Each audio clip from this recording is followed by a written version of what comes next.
It-talent internazzjonali u dak Malti ġibdu l-eluf lejn il-grounds tal-Luxol għal-kunċert annwali ta' Joseph Calleja, avveniment li għal darb'oħra saħħar lil dawk preżenti b'varjetà ta' mużika u bis-sehem speċjali u l-enerġija tal-artista ta' fama internazzjonali Anastacia.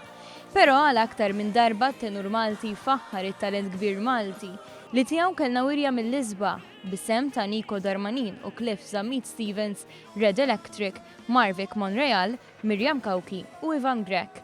Dan anki bis-sehem tal-BOV Children's Choir u l-Orkestra Filarmonika Maltija taħt it-tmexxija tal-vjolinist Carmine Lauri u direzzjoni tal-Maestro Steve Mercurio. Il-kunċert issodisfa lil dawk li attendew, tant li f'diversi ħinijiet il-pubbliku kanta xejjer idejh u żifen mad-diski li ndaqqu. Dan b'varjetà mużikali li varjat mill-opra sar-rock bil-wien mużikali differenti żew u serata mill-isbaħ. Mużika li f'ħafna ħinijiet ċertament għanqlet il-qlub ta' ħafna.